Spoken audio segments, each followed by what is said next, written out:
Welcome to the Amazon Legends podcast, where we have real stories about making it big on Amazon. Our guests are CEOs of large companies and entrepreneurs who became powerful sellers, also experts specializing in helping sellers, and both former and current Amazon employees who will give us an insight from behind the scenes. Here's your host, Nick Urison. Welcome, everybody, to another episode of Amazon Legends.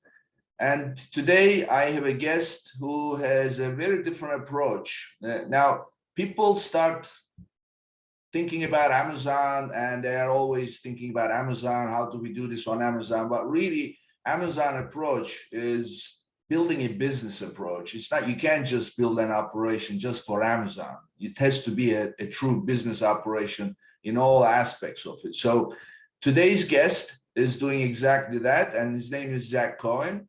And Zach is the director of operations at Ruby Hibiscus. And he has been in a CPG startup space for over a decade. Typically, he specializes in food and beverage industry. And also, he's a true fighter as an entrepreneur because he's also an amateur boxer. And he's even won the 2018 New England Golden Gloves in boxing. So this guy does not let things go easily. And his passion is also extends to teaching. So he also teaches boxing outside the time that he's building the company. So his company, Ruby Wellness, produces Ruby Hibiscus water, and that's launched over a year ago. And this is what I mean by building a business. So he's set up this operation where he has his distribution with focus in the Northeast. They are in almost all the Whole Food stores in the Northeast, and also many independent grocery stores. And right now they are focused in the Northeast, but they are planning to go nationally soon. And his Amazon operation is fairly new in the sense that he has been an Amazon seller for a long time, but he's learned the hard way what to do, what not to do. So he has not launched his current company yet, and he's preparing for it. So you're going to learn all about how to prepare to launch a business on Amazon and what are the things that we usually don't think about much, but that are essential. So with that, Zach, so tell me something that you've learned in the past, what not to do, and that you've gotten really good at it and that you're doing right now. Thanks, Nick, and really excited to be here. So thank you very much for having me. So, something that I'm doing good at and something that I've practiced with my Amazon experience is just really perfecting an operation that's able to scale and be able to scale ultimately using Amazon FBA services. So like you said, I've had nearly a decade experience here in this food and bev CPG space, and most of that being in the startup space. And typically when you're in the startup space, you're able to just be flexible, be adaptable, and go and get stuff done. We have the go-getter attitude, be able to adapt and get things done quickly. And so, when dealing with FBA, it's a completely different standard operating procedure. And I've been able to learn through experience, definitely some hard times the hard way, that when you're dealing with FBA, you need to come at it with a really meticulous plan. You need to come at it with, a different angle than your startup attitude, so to speak, and be able to perform and execute. So when I'm working with FBA and I'm working kind of just in operations in general in the CPG space, I'm not necessarily a perfectionist, but I want near perfect data to be able to receive and then execute against. So tell me some specific examples of what it is that, whether it's, you said data, what data are you looking at, and what are the actions that you're doing in order to make sure that the FBA works properly? Yeah, so first I can go into a couple of experience of maybe what not to do on Amazon. And, I've had independent selling experience. I've worked with, in the scope of companies, and, I've been actually blacklisted from Amazon from not meeting their performance expectations. And, the reason this happens is, again, in a startup space, sometimes you're like, we have the go-get-it attitude. We're going to find a way to get this done, which usually works. What was the specific performance metric that you didn't satisfy? Yeah, so actually, I should clarify. It was actually an FBM. So this was fulfilled by merchant area. So this was during the height of the pandemic. Amazon was actually they were putting restrictions on how much inventory you could send to FBA because the supply chain was just in wraps and everyone was sending all their inventory over.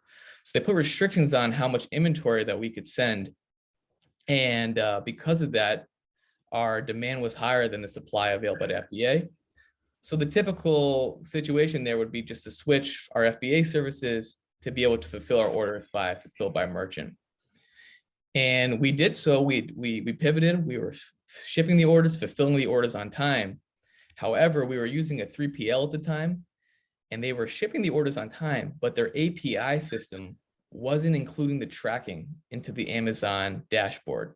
So while these customers were receiving their orders, while orders were shipping on time, the tracking numbers weren't going over, and therefore Amazon concluded that these orders never shipped and that us as a seller were no longer meeting their performance expectations and shut me off. And that requires a long process and a plan of action to get reinstated, which is a difficult thing to do. Yeah. So, I mean, this, folks, I'm going to tell you this. This is so much of a fine point. You're not going to really hear this anywhere because there's no tutorial. This is not really spelled out. So if you are fulfilling yourself, not FBA, but you're fulfilling yourself, and let's say that you have an order that's supposed to ship on, we are now approaching Valentine's Day, February 8th. Yep. And you ship it on or before February 8th. But for whatever reason, if you're doing it manually, you forget, if it's system, automation and systems fail, and your shipping data is not submitted at all, Amazon considers it unshipped. If you submit the shipping data on February 11th, they will consider your shipment date February 11th. So it's not when you actually ship and when your tracking number was issued or label was created, but it's when you submit that shipping data to Amazon is what Amazon considers as your shipping date. And if it's later than their requirement, you will get penalized. And in Zach's case, he got thrown out, right? That's 100% correct. And, to expand on that point too, not only do you have to put the tracking in, if you're doing it manually, you literally have to go in and put the tracking in manually. So, one of the most important things, with my experience now to mitigate against that is you need to really have clearly defined roles and be able to test and do some test runs on your Amazon site before you go live. So in that situation right there, where you're using a 3PL, which is, pretty standardized, you want to really test that API connection. So when the 3PL ships, making sure and then going in and double checking to make sure that that the 3PL data is transferring into the Amazon dashboard. So that's one of the kind of dry test runs that you want to perform over and over and consistently double check. And then, while just talking about roles, I found kind of, another thing with Amazon too, how it differs from a normal CPG operation is, again, going back to that whole point of, in a CPG startup world, you find a way to get stuff done. And with Amazon, you need to be a little more buttoned up. And I definitely recommend having, 3 clearly defined roles. First being, you need a demand planner.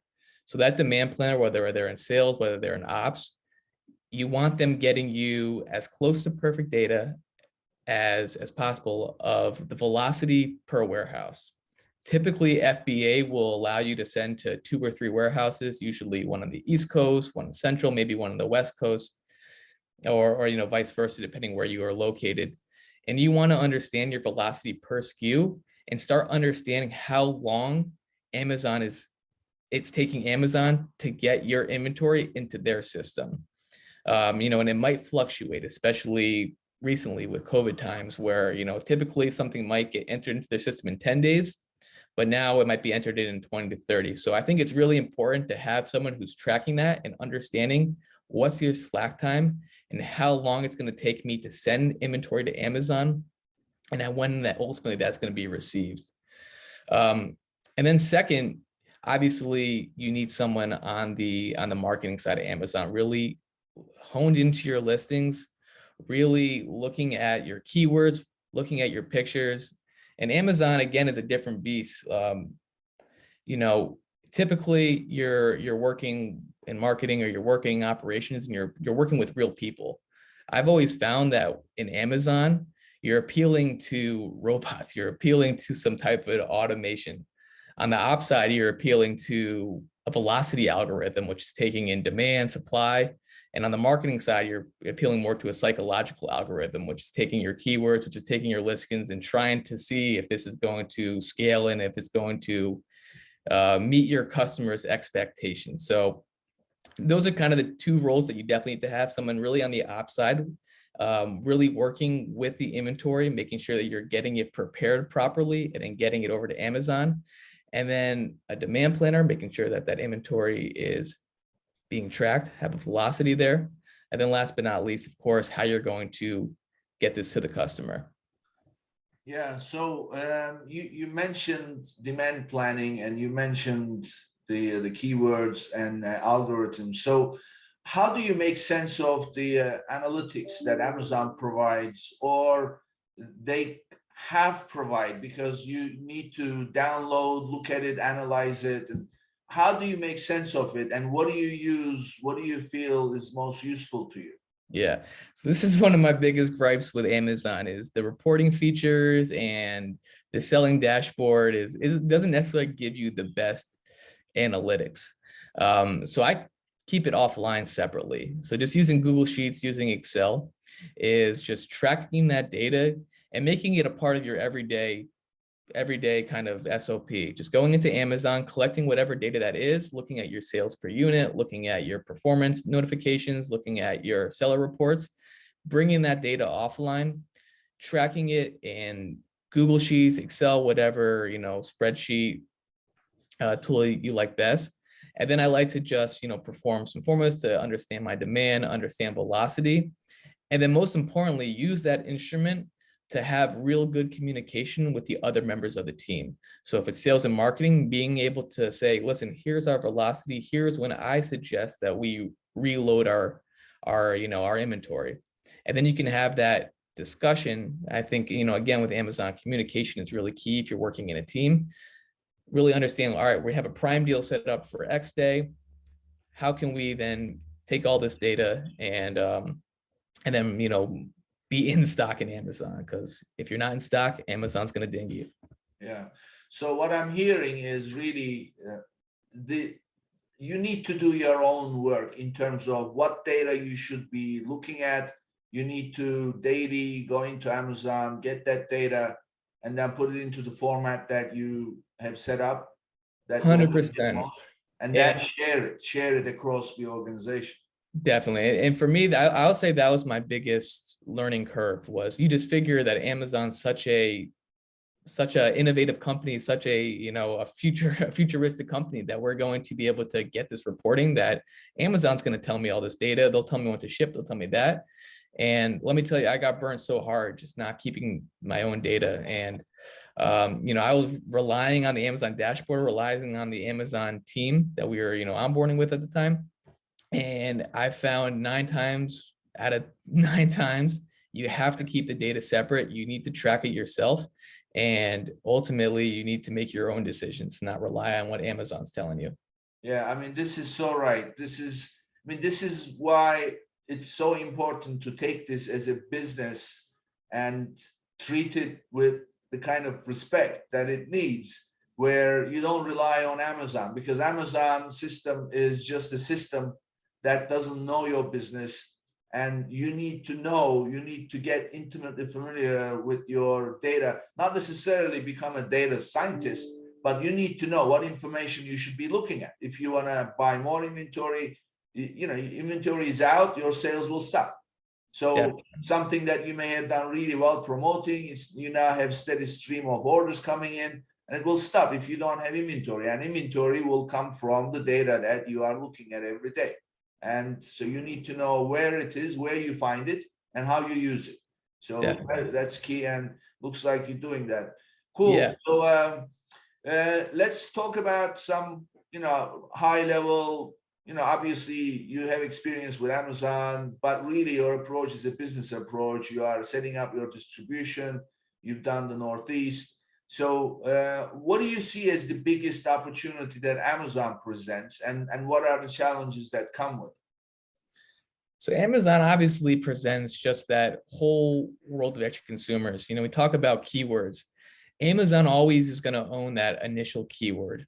I think brands do a really good job of getting people into their funnel, but Amazon is that initial search term. It's replacing Google, where people go for reviews, where people go for ideas and to look at stuff. So, I think, as a company and as a brand, as you build, you definitely need to be on Amazon, but ultimately you need to be on Amazon and do it the right way. As I've learned in the past, if you do Amazon the wrong way, to use a boxing analogy, you're going to get punched right in the face. And they might not let you get back up. It's because, the robots or whoever's controlling the Amazon algorithm wants to see you, hitting all those key metrics. So with that said, there's a huge opportunity on Amazon, being able to, really ultimately appeal to Amazon's goal, which is satisfy their end customer, get products there with good quality, and get them on time. And of course, have good reviews with good quality. So for us, we're building we're building the back end, we're building the infrastructure to be able to deliver to Amazon in a way that, again, appeals to Amazon's end customer, making sure that our product is packed properly so that customers are receiving really good quality. Of course, really making sure that the inside quality of our food and beverage is of the highest quality itself. And that comes from R&D, that comes from, tinkering with production runs, and making sure that our product is 130% ready to exceed expectations. And then lastly, building the infrastructure to have all the pieces in place, working with our warehouses, and working, of course, with the marketing team to start beefing up our structure and being ready to not only be on Amazon, but execute above expectations. Yeah, so I was going to say, recently it was reported that Amazon has 170 million paying Prime members alone, not to mention everybody else who are not Prime members. So that's a huge market to tap into if you do a good job penetrating in your little space and you have a good product. Bringing that kind of business, a percentage of that business to your own website and fulfill it. It's not going to happen, right? No. And you mentioned 170 million. That's crazy. Wow. 170 million customers. And, Amazon only cares about their customers. You as a seller, they'll support you, they'll give you tools, but really you're not part of their strategy. They care about appealing to their end customer, their prime customer. You as a seller are kind of just are there. So you kind of have to adapt that mindset as well. As I need to deliver to this Amazon Prime customer in the way that meets Amazon's longstanding goals. Quick turnaround, good quality, good reviews. It's simple as that. And also there are some misconceptions by some sellers, like they start to do well, like they do 10 million, 15 million a year. Amazon does not care how big a seller you are, right? They don't care. They don't need money. They are bigger than anybody else. So they don't care how big, you're not going to be as big as them. So it's being a big seller does not matter. It's meeting their standards, their requirements, right? No, and it's funny too. And you'll realize that quickly when you call Amazon support and you start thinking, I'm over 1 million in sales. I'm 1, 2, 3. The millions are going up, and all of a sudden you think you're a big shot still on Amazon. You call support, and if anyone's ever called Amazon seller support, you realize you're going to talk in circles for a while before you realize, there's not much help to be had here, and you might be on your own. Yeah. So my next question is usually about the initial challenges, because people, when they launch on Amazon, remember your experience, you deal with things and then you move on, you forget all about it. But right now, you are actually going in an educated manner.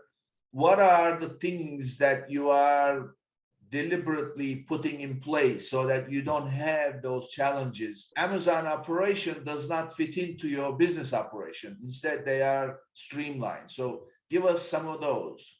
Well, first, yeah, it's defining those roles in the team. So startup team, we all have that great go-getter attitude, small and scrappy. It's taking the team and defining those roles. Listen, we have roles in our current operation, but for Amazon, we're going to have these roles and we need to clearly define them again. So we've taken the team and kind of broken into two.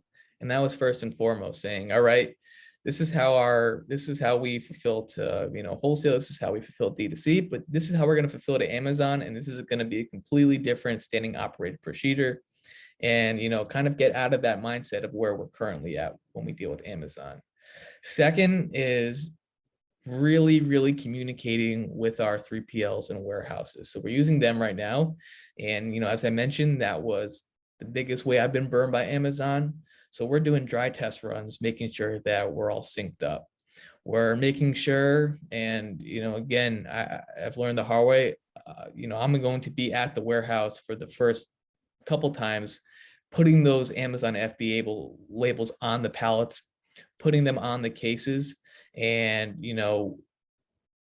putting them on the products itself. And that skipped a step a little bit, which is when we create our listings, making sure that our listings are cohesive to how we're packing the product. So building out our master cases, building out our pallet counts, building out our flavors and SKUs that are available on Amazon as ASINs. So really, it's fairly specific. You really get it down to specifics in terms of what is presented on the actual listing page.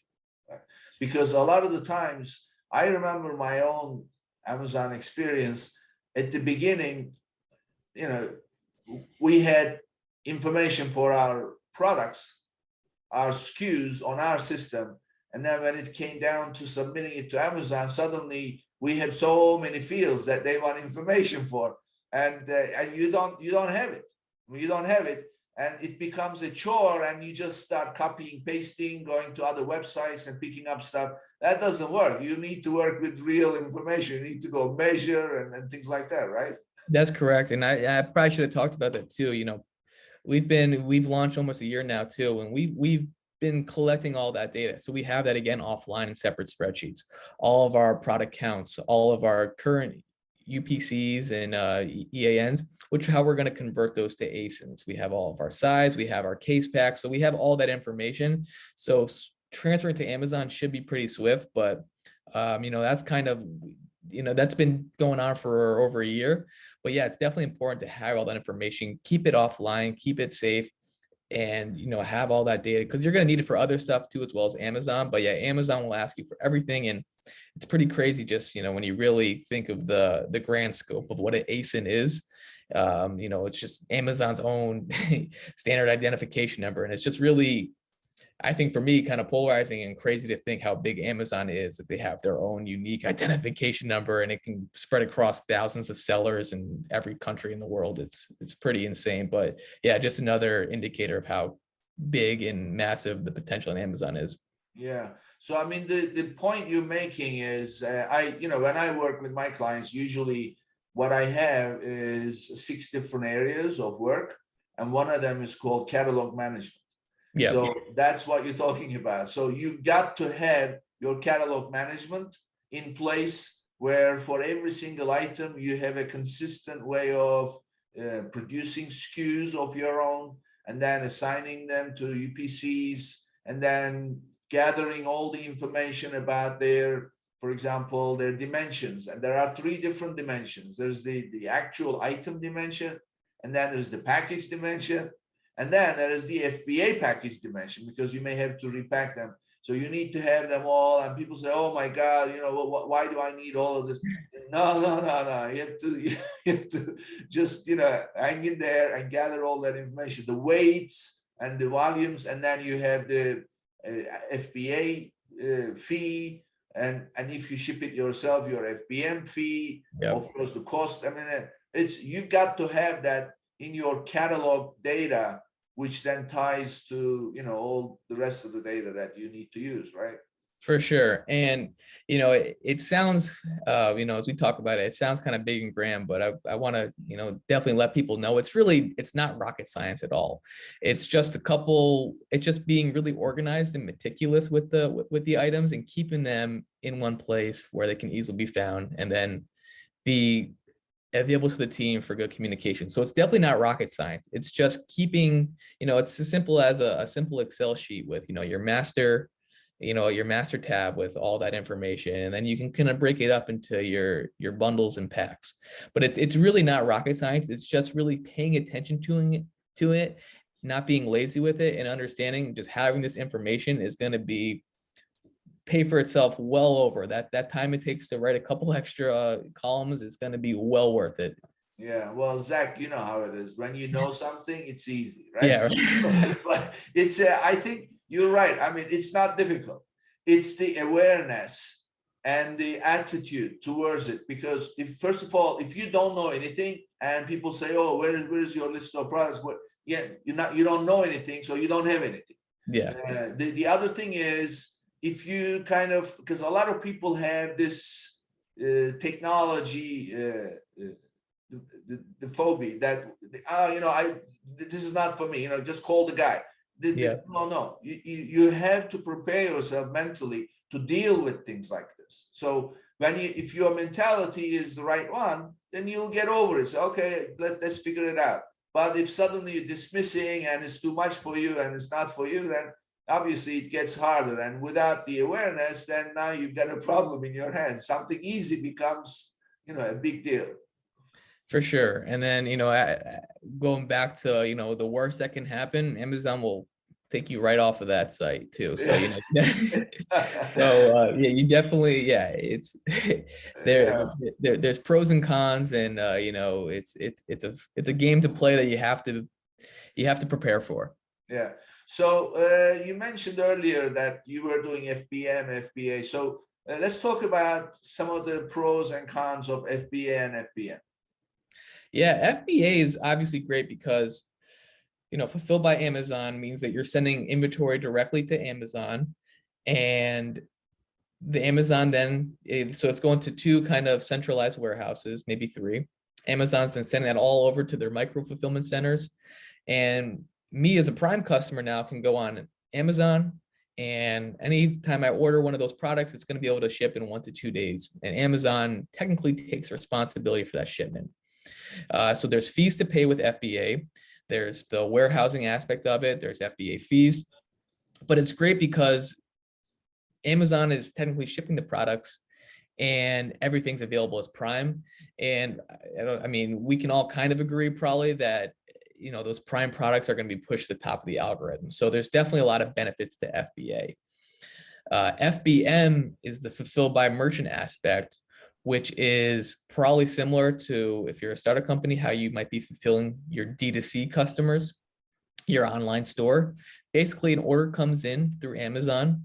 You get a notification in the Amazon dashboard, and then you as the seller are responsible for picking, packing, shipping, relaying the tracking to the customer, dealing with all of the returns, dealing with all the, anything that happens along the way, which is good in an aspect that you might have control over the full process. But you need to be, if you're doing it that way, you need to make sure you're, fulfilling those items on time, relaying the tracking on time, and of course, delivering a good quality product. So there's definitely pros and cons to both. I definitely recommend being on both because FBA, sometimes with the Amazon, how they're receiving inventory, there's often lag times where you might run into an out of stock situation, and then you could transfer over to FBM. But for me, I prefer being on FBA as much as close to 100% as possible, and FBM for products that either aren't FBA eligible or if they're just as an out of stock situation, FBA. So how does the cost compare? You mentioned there's the FBA fees, the warehouse fees. So when you put them together per order basis, which one is more attractive from cost standpoint? FBM, shipping it yourself, or FBA? Yep. So if you look at just in terms of fees, FBA is going to be a little more pricey, but when you look at your total cost of sale as a company, it depends obviously what product you're shipping, but typically, at least in CPG, the cost of sale is going to be very similar when you take into account, especially if you're working with a 3PL, your picking pack fees, your shipping costs, which you can also buy from Amazon, the shipping labels, but the shipping costs, the warehousing costs. So oftentimes it comes out to a very similar cost of sale. FBA might be a little more pricey, but of course you lose a lot of that headache and a lot of that, issues. But when you, in aggregate, if you were kind of really boil it down, that whole cost of sale is pretty equal, all things considered. Now, I will share this. I mean, I found different. I'll tell you the reason why I found different. And this is, for listeners' benefit. So let's say that you're shipping yourself. First of all, if you're shipping yourself, you have two different scenarios. You're shipping it yourself in-house, you have your people, and you have 3PL. So in the case of 3PL, no matter what it is, in other words, your postage that you have to pay, whether it's UPS or USPS, your own account, that's the postage. And then there is the pick, pack, ship, and the 3PL will charge you a fee per order because that's how they make a living. So that's the cost, and that's for 3PL. If you do it yourself, then you don't have that cost of paying a fee per order to 3PL, but now you have to hire people, you have to pay salaries, right? So salaries, rent, and all that stuff. And you still have the postage to pay. The same thing that would happen with 3PL will happen in your case. Now, if you are based on the East Coast and an order comes from California, you have one cost to California. If it's East Coast state, it's another cost. It's variable. So for one item, you never know what your shipping cost is. In true sense, it keeps going up and down. If more of your orders come from the West Coast and you happen to be on the East Coast, your cost will go up. If suddenly it shifts, your marketing strategy may drive that. If you're targeting different, so those are things to take into account. When you switch to FBA, there is no per order fee. There is no different postage cost depending on where it's fixed at SKU level based on your dimensions and weight. And that's all you would be concerned about. And there are obviously warehousing fees. They get added. But you can, and if you manage that well, and that's where Zach's point comes in very handy, you have to manage your inventory, because if you carry too much, then your cost will go up. They charge you more. So those are the fundamental, the way I see is those are the fundamental differences. If you have a low ticket item and you want to make sure that your shipping does not go overboard, I say don't even consider FBM. Go with FBA because it's going to be fixed cost as a percentage of your sale. Would you agree? Yeah, and that's why I want to be an FBA as close to 100% of the time as possible. FBM, it's really just it's right? Only it's a backup, and then it's also if you got a new SKU and you're not, it's not necessarily eligible for FBA, then that could be a good option for it. But yeah, FBA, if you can get as close to 100% of the time and prepare for that, then that's where you want to be. Yeah. So let's talk about some of the impact of peak seasons, like the shopping season, the Prime Day, and this post-pandemic time. How do you prepare? What do you look out for? Yep. And again, this is going to be another one where you learn the hard way. And it's going to go back to the two things I've been saying, I think, all day. It's communication if you're in a team, making sure that you're prepping months in advance, at least 90 days in advance of a day like Prime Day, where you're understanding, one, how much demand we're thinking we might move. Two, how we're going to maybe change the listings, how we're going to appeal to the customer. And then three, how are we going to get inventory there? If there's an inventory shortage, are we going to rob Peter to pay Paul? Are we going to short one of our wholesalers to be eligible for Prime Day? And, if your goal is to really scale on Amazon, then you definitely don't want to rob Amazon of that inventory. So making sure that you have that plan in place. It's not one of those things where it could be Sunday night at midnight and you send an email to the team saying, all right, we're going to run a deal tomorrow morning. Everyone, let's go make it happen. Nope, you got to get out of that frame of mindset, back up at least 90 days, prep, have that communication, have that data, have that information that you're going to look at, make a decision, and then execute. So as far as you said something very important, if you have to make a choice between a wholesaler in your supply chain versus Amazon, go with Amazon. Why is that? If your goal is to win on Amazon, then you definitely can't shortchange Amazon. If your goal is something different, if your goal is to really win in wholesale, if your goal is really focusing on your D2C site, then you need to make those decisions. So it comes down to kind of personnel decisions. It comes down to relationships that you may have with wholesalers and may have with your personal customers. And those are decisions that need to be made, at the top. So, if you're in logistics or ops, those are kind of the important data points they need to bring to, to management and executives saying, listen, I foresee an out of stock situation, how you plan on this, what we do with information is going to come down to those relationship points and the company's goals and objectives. With that said, though, I believe, being out of stock on Amazon is detrimental to your ultimate success on Amazon going forward. And let's dig into that. Detrimental to your success. Why is it detrimental? What kind of an impact does it have to be out of stock on a listing? Yeah, I don't profess to know the Amazon algorithm inside out, but for whatever reason, when you're out of stock, sales don't really pick back up for another couple months. You might be going steady, riding that ramp, and then you might have out of stock and stuff flattens out. I can only imagine the Amazon algorithm really likes having product in stock and it's really key for them. So I think you might know a little bit more about that. But yeah, well, that's why I asked. So now what happens is it's all about algorithm.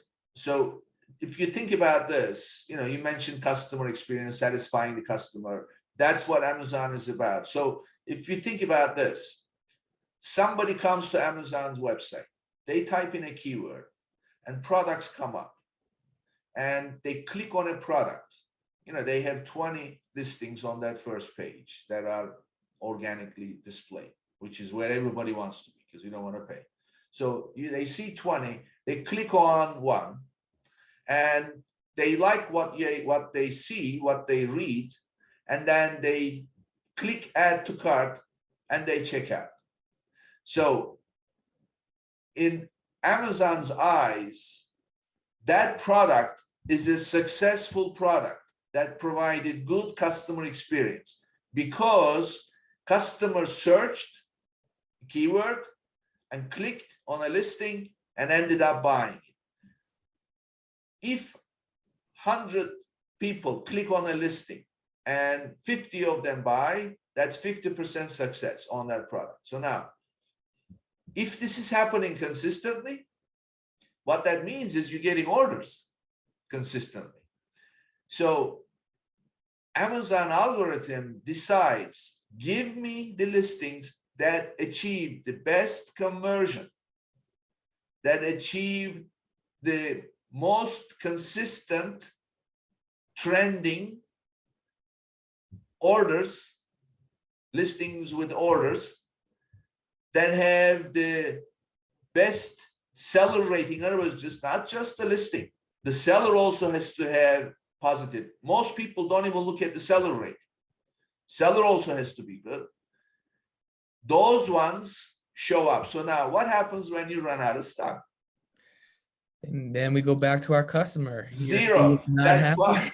That's why you said it takes a couple of months, because once it's back in stocks, because they are not looking at the order count one day. They are looking at your what they call moving average. So they're looking at their, I don't know exactly the algorithm, but the past 7 days. What's the past 7 days average of orders taken? So 100 orders every day, 7 days, your moving average is 100 orders a day.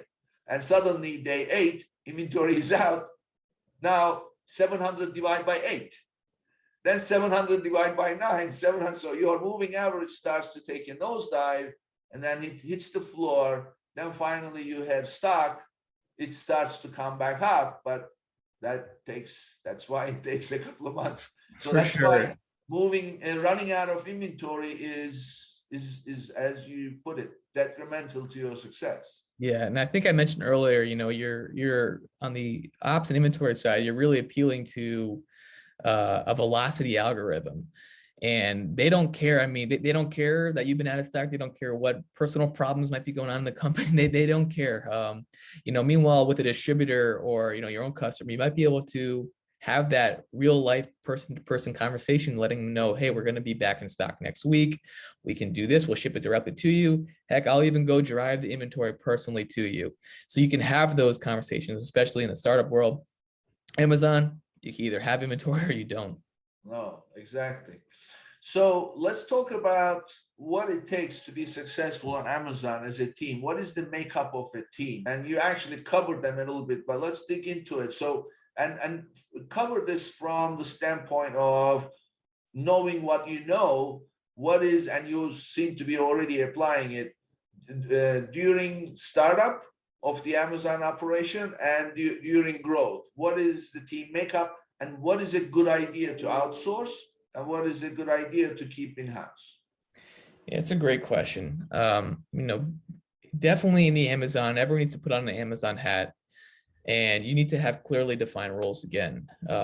At the very least, you need someone that's going to manage the inventory, manage the velocity, and you need someone to manage the listings, the catalog, and the listings and those components. If as a team you have a full team that's capable of doing it, then I think you're ready to launch. However, I'd always recommend outsourcing, what you're not good at. If you are able to handle the inventory, there's no reason to outsource that. But on the pay-per-click side, on the marketing side, on the listing, the catalog, all that good stuff, that might be something worthwhile looking into if you don't have those particular expertise or skills. And again, too, that launch in Amazon, those first 90 days, Amazon, again, don't know the algorithm inside out, but they seem to artificially inflate your numbers a little bit or provide you a little boost during that 90 days. And you really want to win during those 90 days, or at least get off to a really good start. And it makes sense to have that team in place to start, being ready to execute and going right off the bat. After 90 days, you look at those numbers and then decide, do we need to hire more? Do we need to outsource more?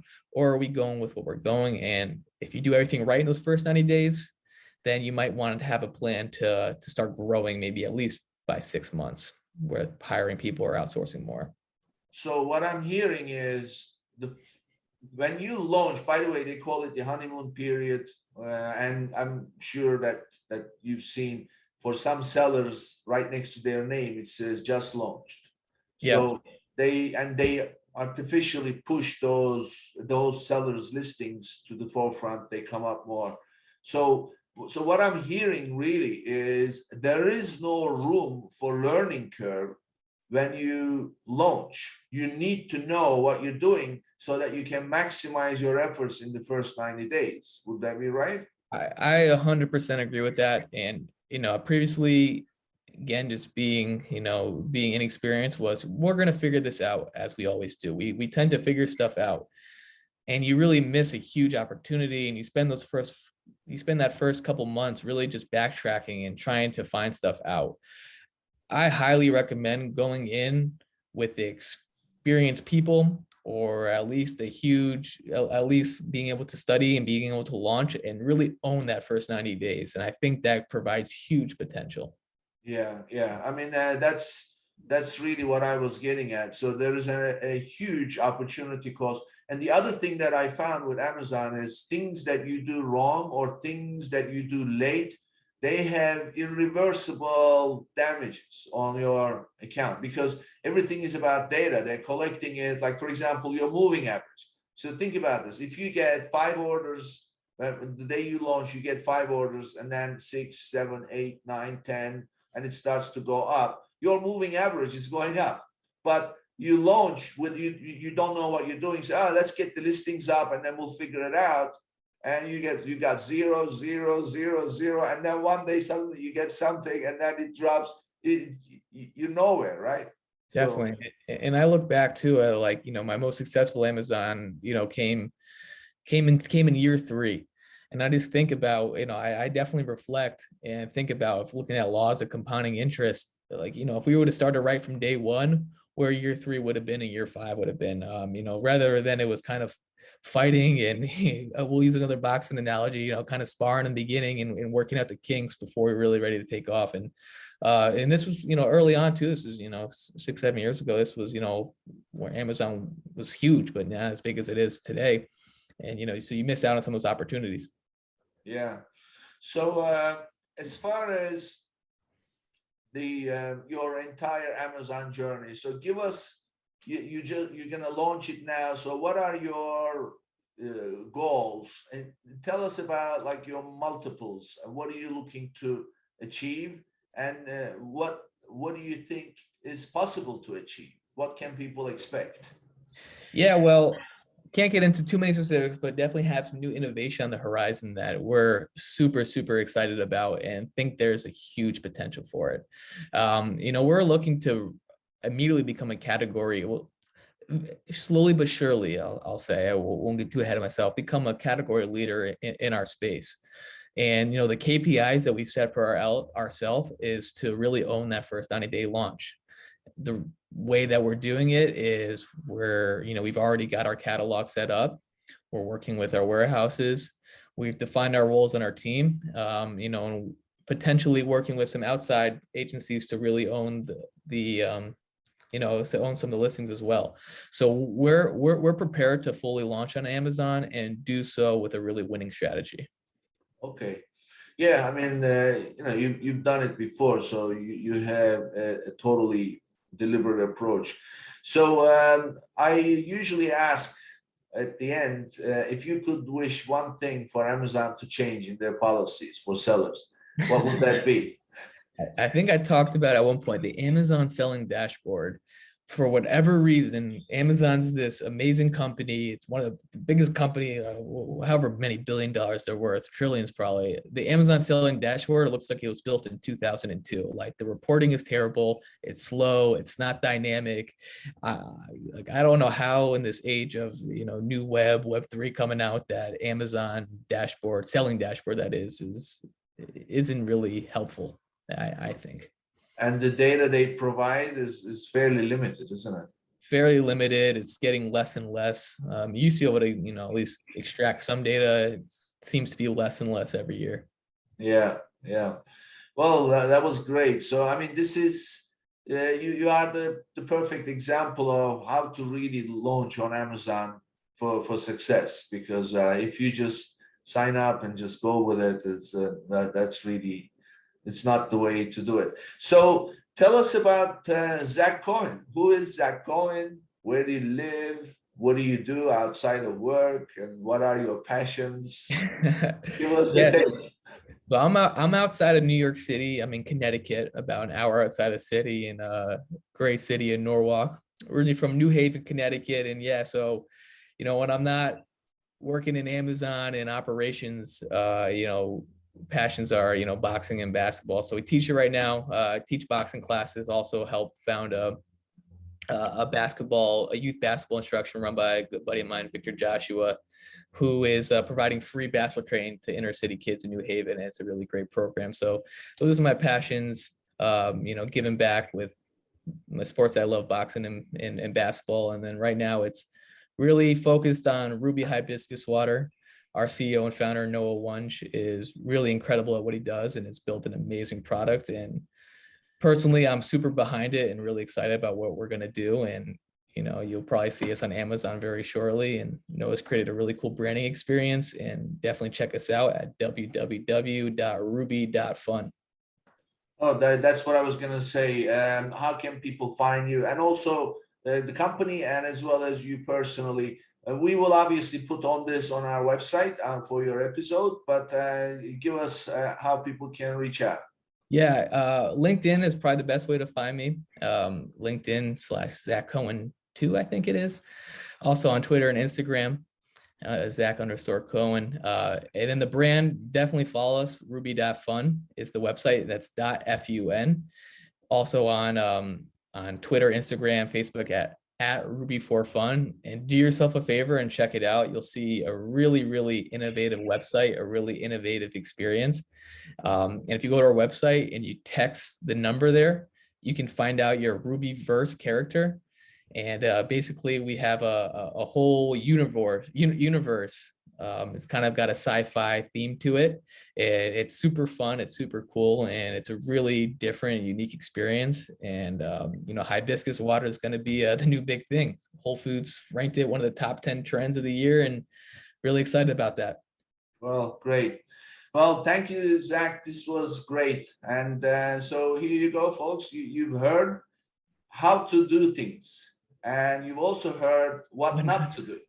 So Zach has done it before, and he's now going at it in a totally educated manner. And everything that he says is 100% spot on. So that brings us to the end of another episode. Thank you for watching and listening, and I'll see you next time.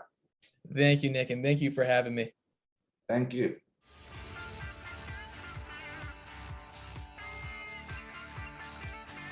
Thank you for tuning in to today's episode. Be sure and subscribe, rate, and review our show. And be sure and share an episode with a friend. And thank you so much for being with us today. We'll see you next week here on Amazon Legends.